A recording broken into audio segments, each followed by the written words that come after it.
Hello and welcome to the August 14th, edition of the Thursday Night Thunder podcast with AJ and MMK. This is episode 25 of the series. I'm your host, Adam Jason Sinclair, and tonight, Mykkal and I once again bring you the best discussion about the world of modern motorsports. Did you know that August is National Motorsports Awareness Month? It's all about highlighting racing culture and key safety measures. Tonight, on the most hardcore motorsport program on the internet, we're going to talk about karting, gaming, driving, and more. As summer continues, the usual activities like swimming, sports, lawn games, and camp can start to feel like deja vu. Hit the brakes on the repetitive cycle and stop by RPM Raceway if it's in your area to rev up your summer.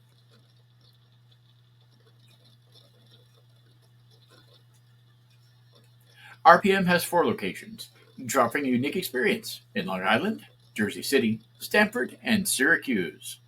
Fully air-conditioned and operating 7 days a week, RPM is a fast-track operation to keep the summer excitement going, offering multi-level go-kart racing, arcade games, virtual reality, hit the gas to RPM for a fun time. In addition to all these exciting activities, RPM offers weekday promotions to enhance the experience. Weekday promotions at RPM Raceway include Monday, Megatrack Monday. Come in every Monday for a chance to race on a combined track. Tuesday Takeover. Join every RPM Raceway location for buy 2 races, get 1 free.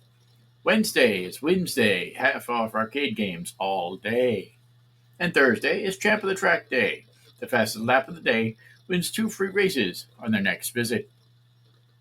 They're open rain or shine, and RPM is an excellent choice to keep everyone in your family or group entertained. No need to bring anything except for yourself. RPM will provide the rest.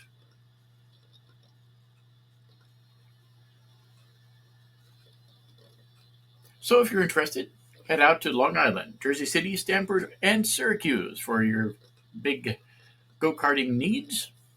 As we've recently featured other go-kart tracks on the program here.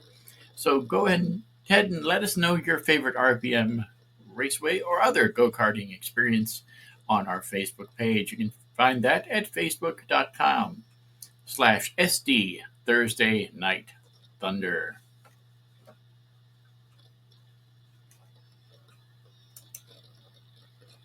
That is facebook.com/SD Thursday Night Thunder.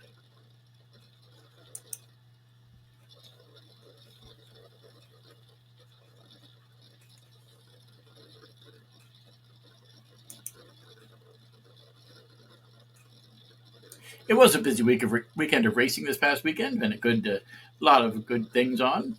One of the things that, of course, we are going to concentrate on a teeny bit tonight, because I mentioned it, of course, on the Facebook page, is the incident with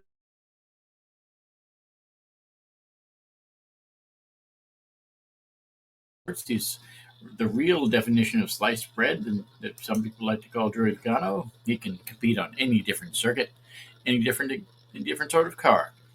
This weekend, he won the race there, the Xfinity race on Saturday. However, he wasn't able to celebrate very well, because as soon as he tried to hop up on top of his car, his foot slipped, and he hit the ground hard. Knocked himself unconscious, broke his collarbone. Quite a very fun time for Connor Zilic, and he unfortunately missed Sunday's race with Trackhouse Racing. Now, we are trying, of course, to get other opinions about how the Connor did. We reached out to him briefly this past weekend. We haven't heard anything back, but we're hoping to hear back from him shortly. So hopefully Connor Zilic is on the mend. I know he had a plate installed in his chest there to aid in healing. So hopefully he's going to be back behind the wheel shortly.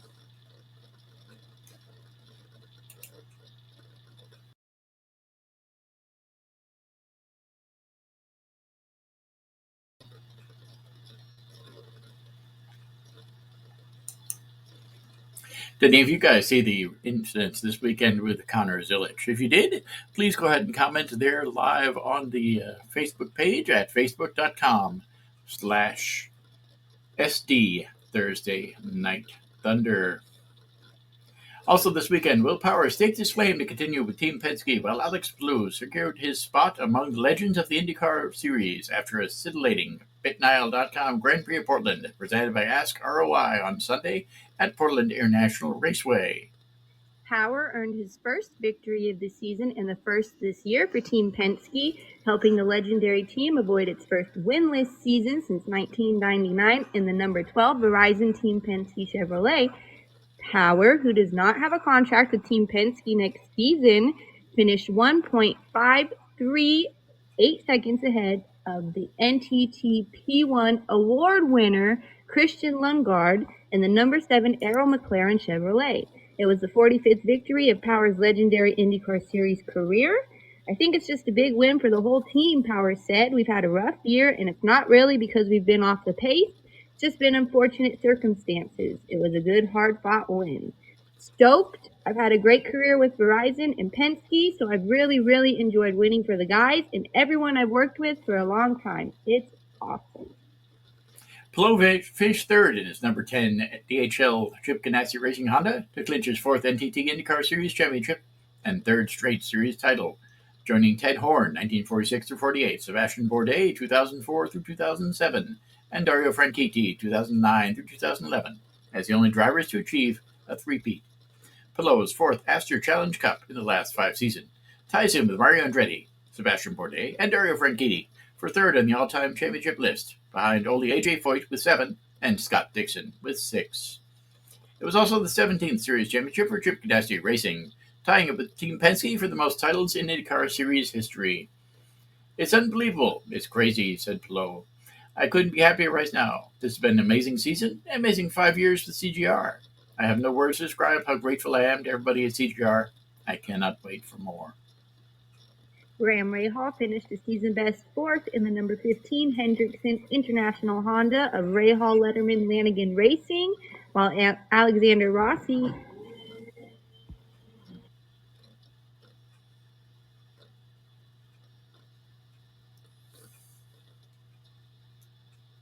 Alexander Rossi rounded up the top 5, also with a second best result in the number 20 Java House ECR Chevrolet. A race of divergent tire strategies in the first half converged into a spellbinding tussle between Power, Lundgaard, and Palou over the last 3 laps after all 3 drivers made their final pit stops. Power started the 110-lap race from the 3rd starting spot in Firestone Firehawk alternate tires, while the pole winner Lundgaard began in 7th on Firestone primary tires due to 6th grid penalty spot for an unapproved engine change. Palou also started on the harder, more durable Firestone primary tires from 5th on the grid. 2-time series champion Power and Team Penske opted to use the softer, more grippy but less durable Firestone alternate tires for his first 2 stints, choosing to try to run away from the 27-car field and hide before needing to run the primary tire, as required by series rules, and a used set of alternate tires to finish the race.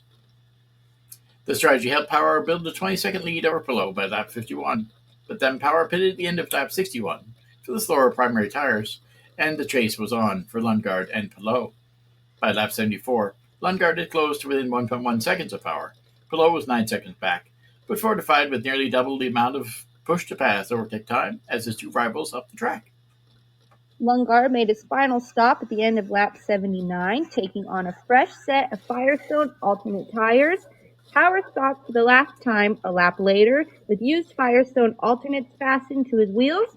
Palou made his final stop at the end of lap 82, taking on fresh Firestone alternate tires like Lundgaard. Rahal, on an alternate tire strategy, pitted from the lead at the end of lap 84. That put Power, Lundgaard, and Palou in the top 3 spots. It was go time, game on. By lap 96, just 0.851 of a second separated the top 3 cars as the tail of the end lap, on the tail end of the lead lap, created speed-sapping turbulence for leader Power. Palou briefly passed Lundgaard for second on lap 97, but the Dane fought back to regain the spot quickly on the same lap. On lap 107, Palou went off course and into the grass, rounding the 12th turn of 1.964-mile circuit, while trying again to pass Lundgaard for second and perhaps make a run at Power. That dust-up let Power pull away, and he led by 1.8018 seconds over after lap 108 and maintained a gap to the checkered flag. Power 44 basked in the joy of returning to victory lane and reminding the NTT IndyCar Series he thinks he's more than good enough to merit a new contract from Team Penske or another team in the paddock. I won three races last year, Power said. If you're waiting on me to know if I'm good enough, I don't know what you're thinking. Pato O'Ward was the only driver who could have delayed Palo's coronation, entering this race 121 points behind. O'Ward, who started from the pole, needed to close the gap to at least 107 points, but his chances ended on lap 21 due to an electrical problem in his number 5 Arrow McLaren that forced a lengthy repair in the pits. O'Ward finished 25th, 10 laps down. Kapalo wasn't the only season title winner that day. Honda clinched the IndyCar Series Manufacturers Championship. There are 2 races left in the 2025 season, both on oval tracks. The next race is the Snap-on Milwaukee Mile 250 on Sunday, August 24th in Milwaukee. The Cornwall Quality Tools NHRA U.S. Nationals is undoubtedly the most prestigious race on the NHRA Mission Foods Drag Racing Series Tour. Legends are made at Lucas Oil Indianapolis Raceway Park every year during Labor Day weekend, making a victory and a Wally at the Big Go so coveted. Some drivers have multiple Indianapolis wins, while others work their whole careers to secure the coveted Wally at the Big Go. Regardless, a first victory at Indy is always special and what dreams are made of. Last year saw a unique winner circle with 4 first-time Indy winners as Clay Milligan, Top Fuel, Austin Prock, Funny Car, Aaron Stanfield in Pro Stock, and Gage Herrera in Pro Stock Motorcycle forged their Indy legacy with victories. Heading into 2025's Cornwall Quality Tools NHRA U.S. Nationals on August 27th to September 1st, and with several big names, still without the trademark moment in Indy. Will we see a new group of first-time winners at the world's biggest drag race? Among the top fuel stars who have yet to claim an Indianapolis win is 2-time world champion and national record holder Brittany Force. The Force name has been synonymous with Indianapolis for years, with John Force winning 5 times and Ashley Force Hood, Brittany's sister, earning 2 Indy wins. But Brittany has yet to add her name to the list of Force family members who have conquered Indianapolis. The John Force Racing Team has also won at Lucas Oil Indianapolis Raceway Park several times, including Prock last year. Other major names looking to win the Cornwall Quality Tools NHRA U.S. Nationals for the first time include Justin Ashley and racing legend Tony Stewart, who makes his second career Top Fuel start at the Big Go this year. Funny Car veteran Bob Tasca III has seen a lot of success in the sport, but a Cornwall Quality Tools U.S. Nationals title is not yet on his win list. He has struggled in 2025, but an Indy win would certainly turn everything around. Paul Lee won last year's specialty NHRA Funny Car All-Star Call-Out, but has yet to nab a win on Labor Day. Lee won his first career Funny Car race earlier this season in Phoenix. Could Indy be the home for next win? Or will young standouts like Daniel Wilkerson or Spencer Hyde come up with a career-defining first-ever Funny Car victory? Undoubtedly, this year's Pro Stock class has been dominated by the KB Titan Racing powerhouse, with reigning world champion Greg Anderson and Pro Stock standout Dallas Glenn winning 8 of the 10 Pro Stock races so far this season. While Anderson has 7 Indy race wins, Glenn is after his first at the prestigious race. Glenn currently leads the point standings and will battle for the NHRA regular season championship with his teammate.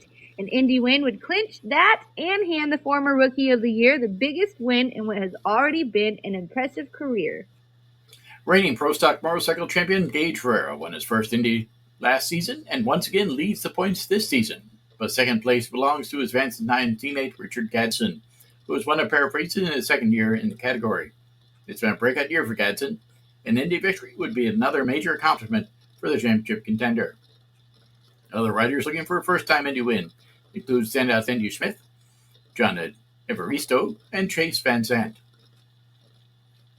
This year's race will once again be broadcast on FS1 and Fox, with Monday's eliminations broadcast on Fox beginning at 2 p.m. Eastern. For more than 70 years, the Cornwall Quality Tools NHRA U.S. Nationals has been the focal point of the NHRA season.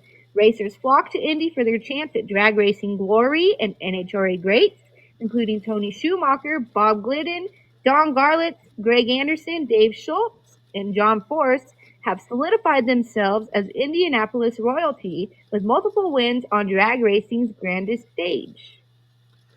Top Fuel Schumacher has an amazing 10 victories at the Big Go, the most for any driver in NHRA history, while Force's 5 funny car wins are tied with Ed the Ace McCulloch as the most in class history. Reigning Pro Stock World Champion Greg Anderson won his 7th Cordwell Quality Tools NHRA U.S. Nationals in 2022, giving him his 100th career win. Reigning Top Fuel champ Antron Brown has 5 career wins across 2 classes at the Big Go in Top Fuel as well as Pro Stock Motorcycle.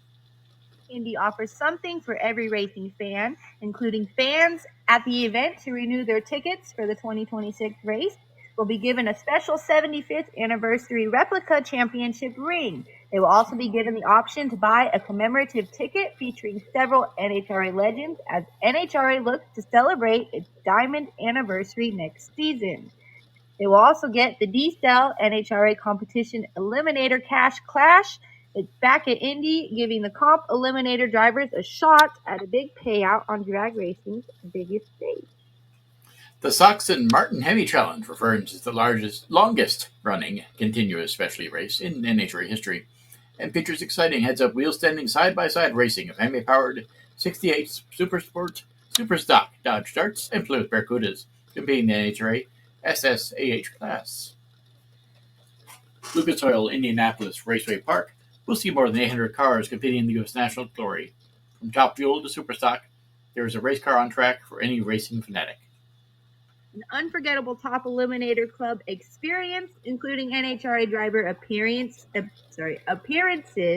food and drink, a TEC gift bag, starting line seats, and much more. You also get free parking for all fans in attendance for the entire weekend, a Sealmaster track walk before Monday's elimination, an autograph session throughout the weekend, and a can't-miss Hot Rod Junction. And children 12 and under get in free to an event offering all-day entertainment for the entire family. Also on the schedule is the Mission Too Fast, Too Tasty NHRA Challenge race of the season, as drivers look to earn a bonus purse and bonus points for the upcoming countdown to the championship playoffs. Indy also featured the world's best in the Lucas Oil Drag Racing Series, Congruity NHRA Pro Mod Drag Racing Series, NHRA FlexJet Factory Stock Showdown, and NHRA Holly EFI Factory X. The NHRA Mission Foods Drag Racing Series qualifying will feature 1 round at 6:15 p.m. Eastern Time on Friday, August 29th, 2 rounds at 12:30 and 3:15 p.m. Eastern Time on Saturday, August 30th, and the final 2 rounds of qualifying on Sunday, August 31st at noon and 2:45 p.m. Eastern Time. Final eliminations are scheduled for 10 a.m. Eastern Time on Monday, September 1st. Television coverage includes qualifying action on FS1 at 9:30 a.m. and 6:30 p.m. Eastern on Sunday, and eliminations at 12 p.m. on FS1 on Monday, shifting to Fox at 2 p.m. The first round of the Funny Car All-Star Call-Out takes place at 12:45 p.m. Eastern on Sunday, August 31st, with the semifinals at 2:15 p.m. and the final round at 4 p.m. The special broadcast of the call-out takes place on FS1 at 5 p.m. Eastern on Sunday. To purchase tickets to the 71st Annual Cornwell Quality Tools NHRA U.S. Nationals, fans can visit www.nhra.com/tickets. All children 12 and under will be admitted free in the general admission area with a paid adult. For more information about NHRA, visit www.nhra.com. Inspired by the high-speed thrills of Formula One, La Corsa, the board game, brings the excitement of wheel-to-wheel battles right to your living room. Perfect for F1 fans and those new to the sport. It's the ideal game for family nights, camping trips, or indoor fun. A game for everyone, whether you're a die-hard F1 fan or a casual player, La Corsa Grand Prix offers exciting gameplay that appeals to all. Inspired by Italian racing heritage, drawing inspiration from classic Italian Grand Prix posters and 1960s race cars, La Corsa means the race in Italian, perfectly capturing the essence of motorsports.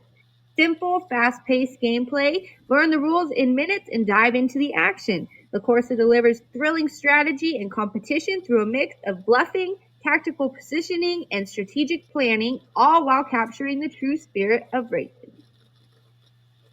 The basic objective of the game is to strategically outplay opponents to finish in the highest position. To set up, you choose cars, build decks, shuffle, and deal the cards. Qualifying is by playing cards to determine the starting positions. The highest card wins. Challenges, last place card challenges ahead. Highest card wins. Movement, winners advance, can extend forward one per turn. The turn ends when you lose the challenge or pass 2 cars. Lap progression is by the leader finishes their turn, then the last place car starts the next lap. The race ends when a car runs out of cards, the final lap completes, and points are awarded. And the championship is awarded when track team or driver scores over 7 races. La Corsa is a passion project by designer Mark Haskins, merging his love for racing, competition, and design. Inspired by the 24-hour of Le Mans and classic racing games, Mark created this fast-paced, strategy-driven board game with a simpler approach. With a degree in transportation design from Art Center College of Designs, he crafted every detail of La Corsa to capture the excitement of motorsports, where every move tests skill, strategy, and adaptability.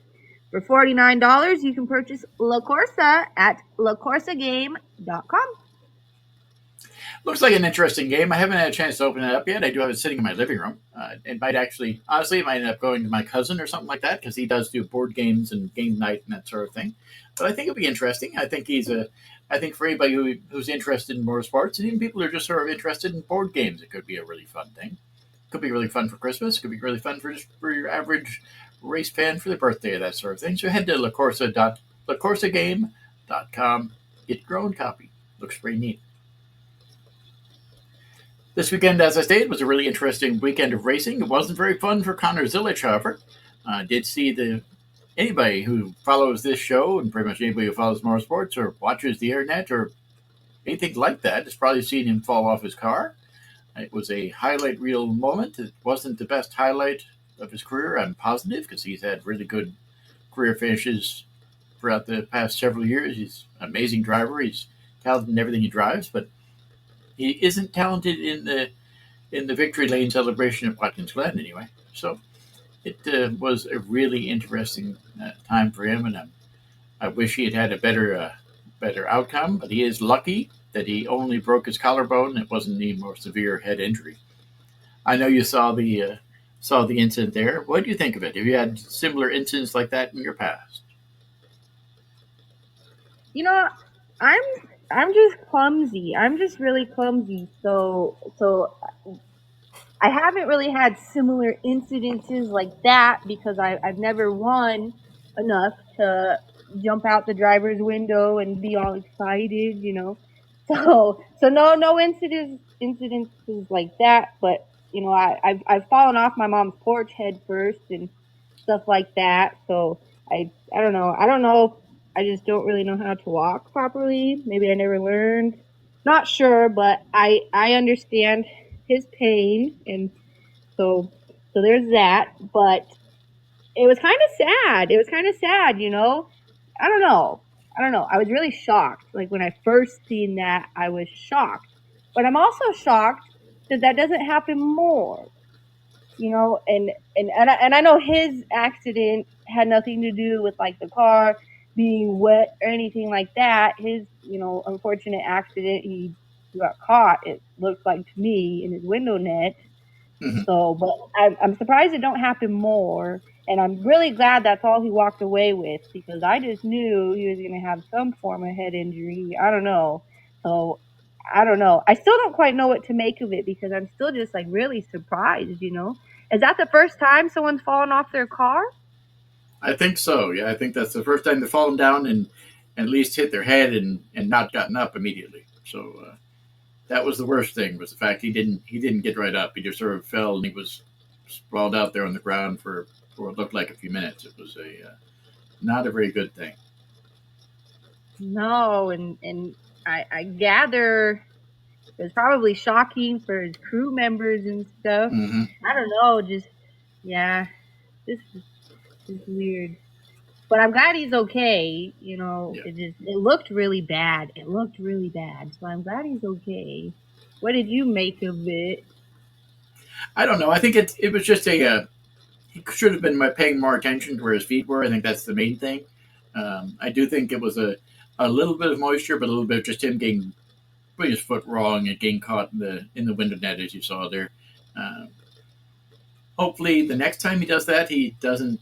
He puts his feet in a better position, and he doesn't slip, because I know that's definitely not the last time he's going to win a race. And hopefully, it's a learning thing. As I stated, there's been some talk in other racing after that happened.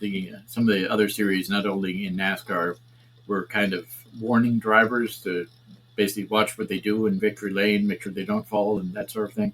So I don't think it'll result in a rule change, but definitely result in guys paying more attention to where they're putting their feet. And so hopefully it's a one and done type thing.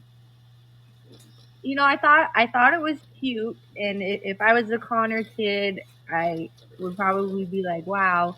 But I thought it was adorable. I can't remember who won after Mr. Connor, but I thought it was cute that they shared a picture of the guy standing on the ground next to the car, and they're like, "Nope, he's not climbing on his car."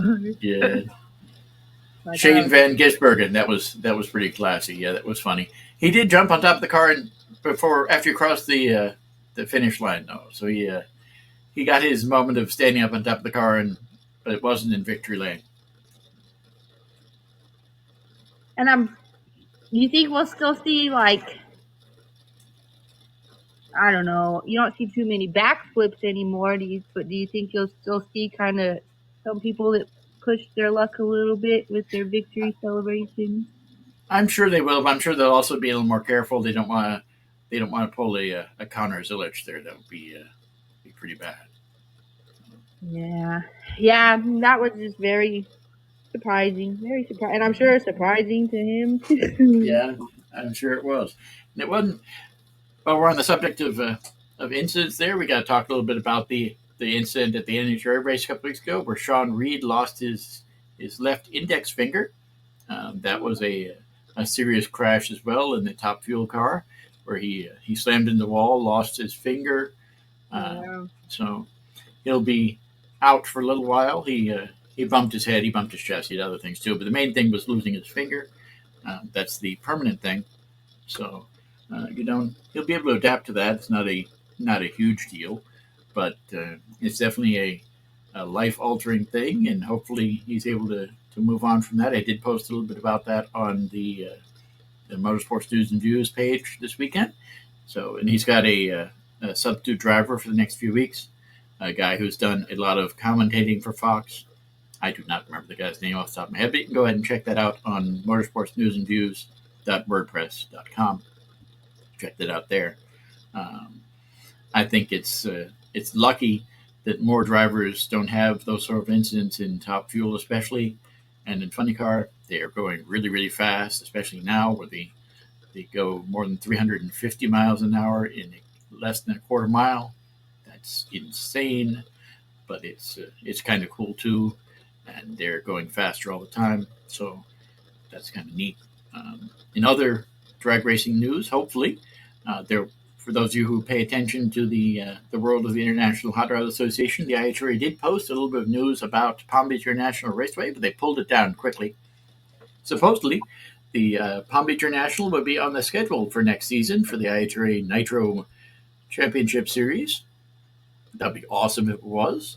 As of right now, it's not confirmed because, as I stated, they did pull it off their website and off their Facebook page. But they did mention that Palm Beach International was going to be one of the racetracks they're going to be competing at next season. Now, I don't know when that will be. They have a lot of work to do with the track because it was the only thing that's left there is the track. There is no power. There is no lighting. The parking lot was torn to bits with the redevelopment ideas. So they have to spend a lot of money, and they have time. They have at least 8 months until the first race of next season for the IHRA. So it's possible, Not likely, but possible that they'll be ready for early next year. It is likely they'd be ready for the middle of next year if they want to try something like that. So hopefully, the world of drag racing here in South Florida will return. Because right now, the only two drag racing tracks that are anywhere near us are in Orlando at the Speed World and at Bradenton at the Bradenton Motorsports Park. And those are a little bit of a drive from here.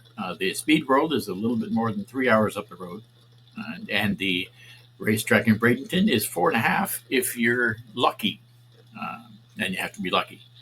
So hopefully, drag racing returns here to South Florida sometime next year, whether it's IHRA or whatever. That would be kind of awesome.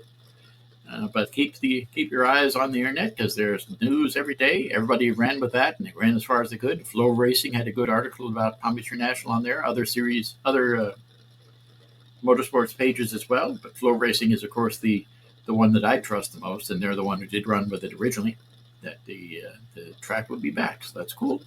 And just keep our fingers crossed that everything goes well for the IHRA and redeveloping the facility there. Yeah, that would be neat. That would be It neat. would be. It's kind of. I was talking a little bit earlier today, thinking about that. I think it's kind of interesting that the previous owners of the facility there at Palm Beach International was the International Hot Rod Association, and the future owners might be the IHRA. It won't be the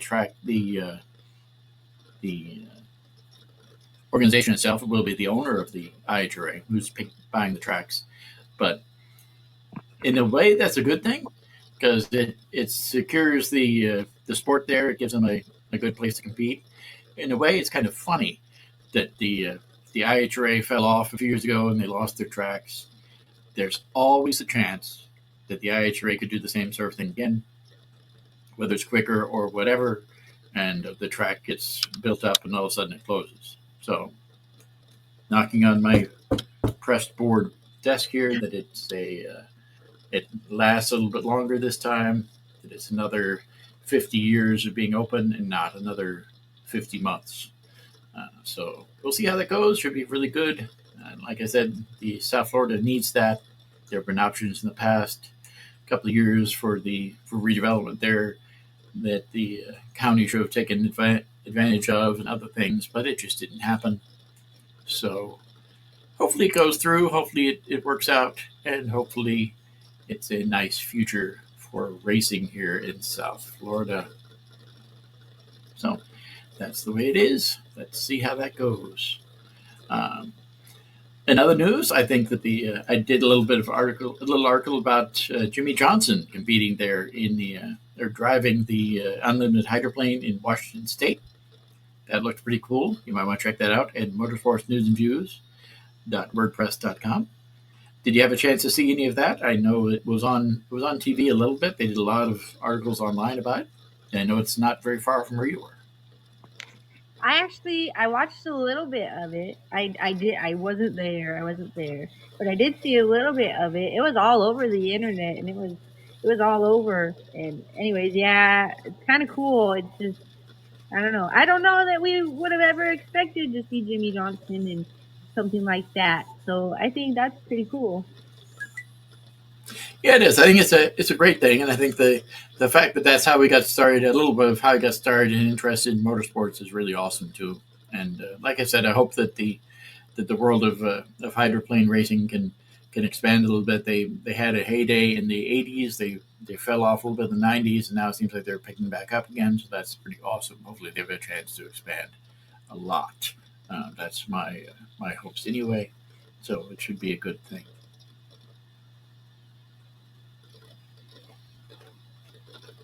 What's the next big racing event you're going to be planning to head out to? Well, I don't know. We were kind of going racing with my nephew. Seemed kind of that was kind of what we did, but he didn't have a very good night the last race, and so yeah, I'm not really sure. He actually hit the wall. This was his third race in his new car, and he hit the wall and totaled his car, and we thought he broke his knee, but he didn't, thankfully. But he had to get pulled out of his car. And then they took him to the hospital by ambulance. So that was like really, I don't know, that was like something. But he says he wants to do it. He says he still wants to race. So now we're on the kind of hunt, get him another race car. But so the season's kind of over as in terms of doing that every weekend. But there's a lot of big races going on around here. There's actually quite a few. I know at the end of the year, not the end of the year, but I think maybe the end of like the race season, I guess. But there's a big race that they have annually. I'm not sure how many years now that race has been on, but yeah, I don't know. There's kind of a lot of big races going on around here. So, what about over there? You guys have a lot of really cool circle tracks, and I've only been to one over in your area, but it was really cool. And so, I mean, do you guys have any like big races and stuff that go on over there? I know there's a couple things happening soon at the National Motorsports Park. I sent you a little bit about that a few weeks ago. That still looks pretty cool. They've got some sprint car races coming up there. They also have their mini stocks and that sort of thing that they do every week. So that looks kind of interesting, and that's be fun. I think I'll try and get out there probably next year. I don't think this year's going to pan out. And of course, next week is the big race in Daytona. So I heard a little bit about that again. Code 0400 got a little bit of information about that today. So probably won't be heading up there, although I do have the opportunity to go. I probably won't be heading up there, but I will be driving past the track this weekend. We're going to be heading up that way tomorrow. So I'll drive by, see how it looks, and my big stop will, of course, be at Buc-ee's gas station there in Daytona to see the really big gas station. That's the big stop there in the Daytona area. But we'll have say hello to Buc-ee and maybe pick up some Halloween stuff there at Buc-ee's and see and at least wave at the speedway as we go by on I-95. But hopefully next week's race there in Daytona is pretty cool. That looks like it's an interesting race. Hopefully the weather's good. I know it's been really abnormally dry and really hot this summer, so I don't think they'll have to worry about rain there, which is a good thing. But they'll definitely have to worry about the heat. So if anybody's planning on heading out to Daytona next weekend, be sure to pack your patience. Be sure to pack plenty of water because it's going to be really, really hot. So that's my advice to you guys. Be cognizant of the fact that it's warm even at night, and be ready to be a little toasty. But it should be a good race. Daytona does a really good job putting on racing when they have an opportunity to have the great weather and that sort of thing. And if it's dry and at least halfway decent weather-wise, it should be a good event there next weekend. I think it was Iowa, but maybe not. But a couple weeks ago, if it was Iowa, they had uh, a really big, I don't know what they're called there, but here they're called Hornets. And they're just like, your entry level race car. People refer to them as like, the fun class because it's affordable. But anyways, they had Mm-hmm. a $100,000 to win race.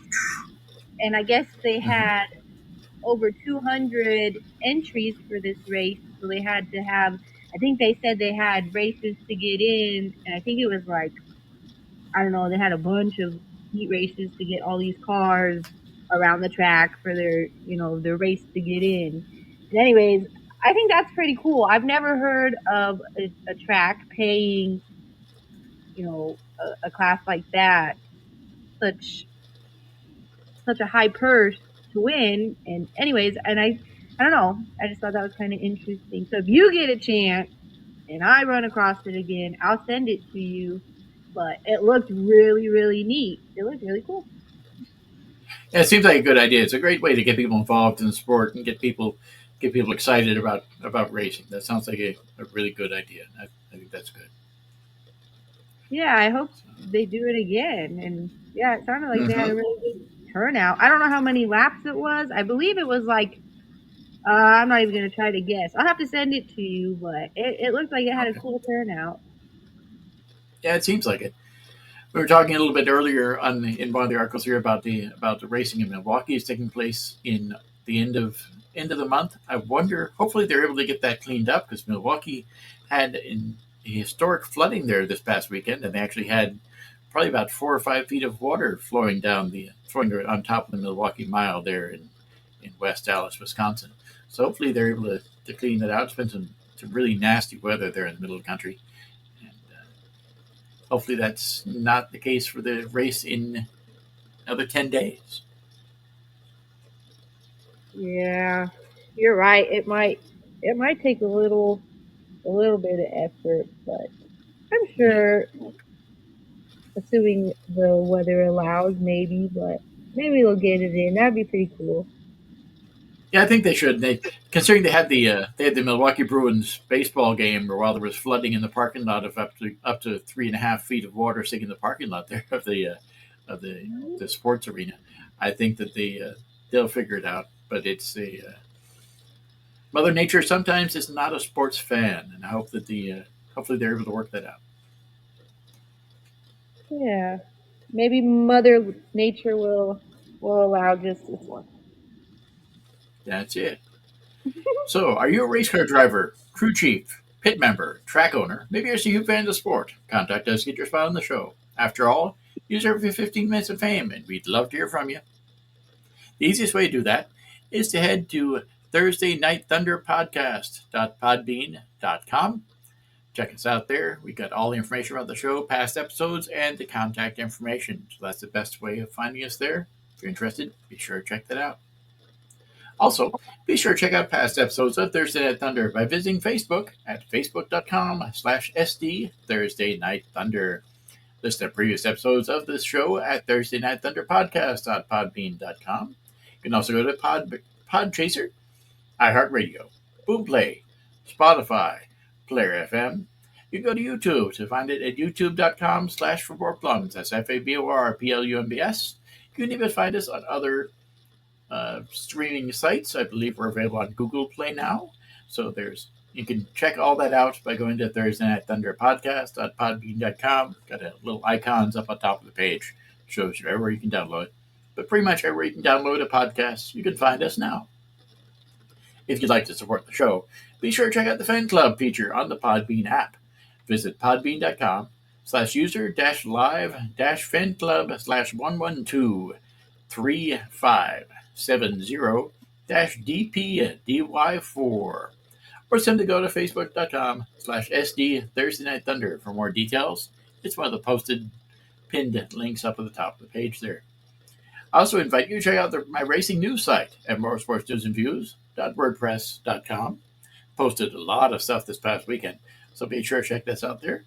All sorts of information about different racing series, and as well as a lot of information about the racing there in Portland, both the racing that was this past a few weeks ago and the racing that's coming up in the next few weeks. So be sure to check that out. motorsportsinterviews.wordpress.com.